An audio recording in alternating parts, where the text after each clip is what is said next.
in terms of the agenda, I wanted to start a little bit by framing the issue, because there's a lot of discussion about reshoring, friendshoring, all kinds of changes happening to global supply chains. It can be confusing, and I think it's helpful to look at the bigger picture of what's going on and why, before we dig deeper into exactly what our company is doing and how are they reacting to this environment.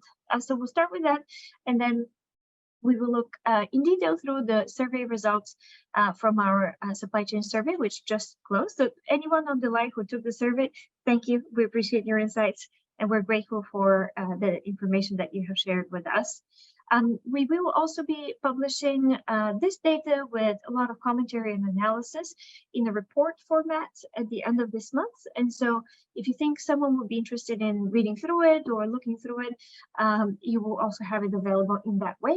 Today's presentation deck will be available on frontierview.com within about 24 hours from this webinar. So if something struck you and you want the data, you want the chart, you want the visual, you will be able to download it from frontierview.com before the end of this week. So hopefully these resources are helpful for internal discussions and any of your own decisions and planning processes.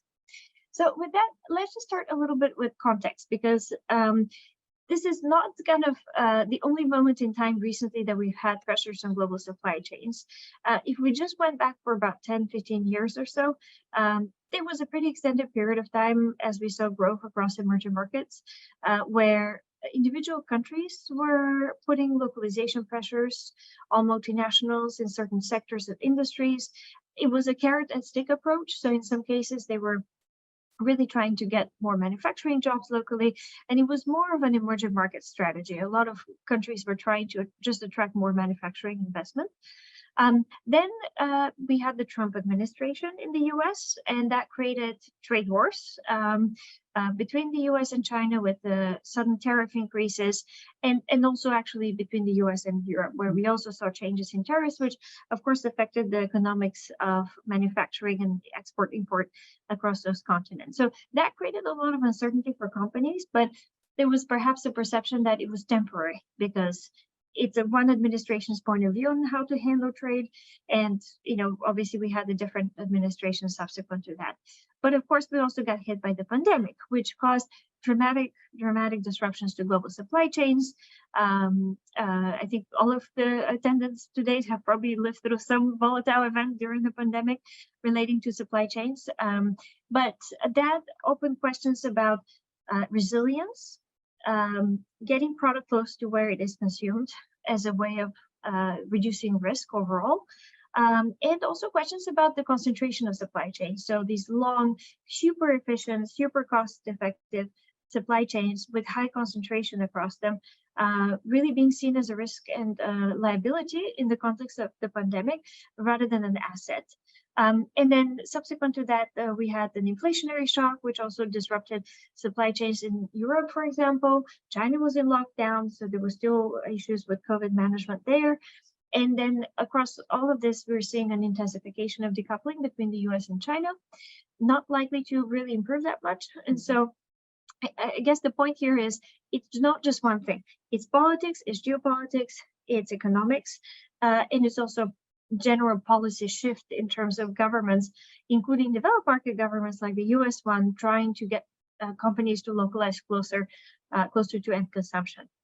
Now, this, of course, is complicating decisions. So it's not just about how do we handle our China piece of our supply chain, or should we localize in Algeria or not?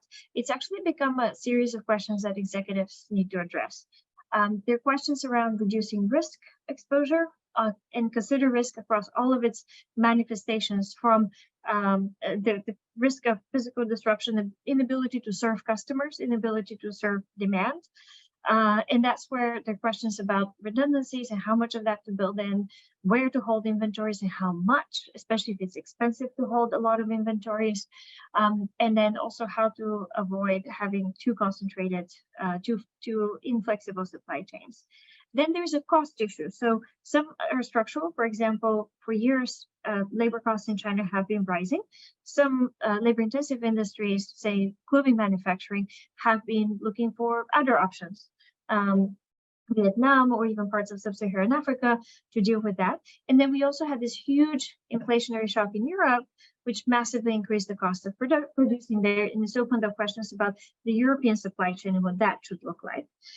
We are increasingly seeing more and more different types of political pressures on manufacturing. Again, some are coming from a point of view of encouraging investment, in encouraging manufacturing jobs. Some are about geopolitical risk and security risk in sensitive industries, and some are also incentives, as for example the U.S. Inflation Reduction Act. So there's a lot of politics and policy that is pushing companies into places where maybe pure economics wouldn't. Certainly there's a desire for supply chains to be more flexible and to be able to deal with crises a little bit more often. And then there are a lot of stakeholders. So when you think about ESG compliance, legislation that is pushing for better visibility and accountability for supply chains, for example, exposure to Xinjiang in China and other places, there's a lot of legislation that is pushing companies and putting them into moments of real dilemmas about exactly what they can do to satisfy all the government and non-government stakeholders that they're trying to deal with. So it's a very complex issue, and so companies are taking a holistic approach to it. We're seeing companies increasing inventory holding, simplifying product lines where appropriate, various approaches to China, and we'll go deep into that. But even before the pandemic, China Plus One or China for China was kind of a growing thing that companies were looking at. They're looking at maybe reshoring to an extent. So there are a lot of different tools that companies are using to address these challenges. But these also have longer term implications for business strategy. First and foremost of which is they're more expensive, because anything that moves you away from the most efficient, the most low-cost supply chain structure that maybe some companies had before the pandemic, anything that is not that is likely to be more expensive. So de-risking is a cost, and who absorbs that cost is a very big open question, and you'll see in the data as well that companies are quite concerned about that. Now, there's also a complexity. So as these supply chains are located in more places and are more interconnected, someone needs to manage that, and you need kind of the data and digitalization to be able to do that. Of course, the other issue is that de-risking is great, but where do you put your new manufacturing facility? And I think one of the big facts of life is that there is no other China out there. So whatever approach China solved for, their alternatives are never going to be good enough. And so that's also creating a lot of complexity on how do you manage that change.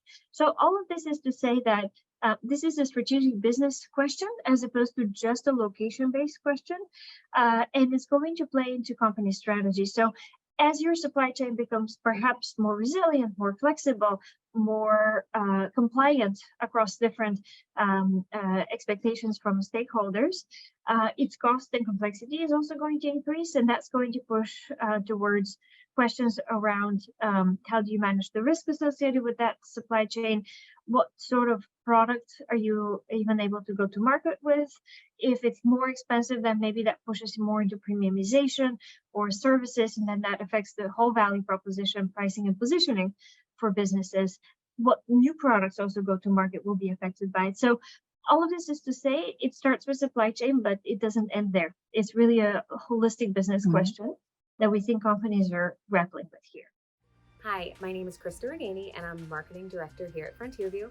I'd like to thank you for watching a segment of this webinar. If you'd like access to the full video and our latest insights, data, and research, sign up for a free trial with us today. Simply scan the QR code on the screen.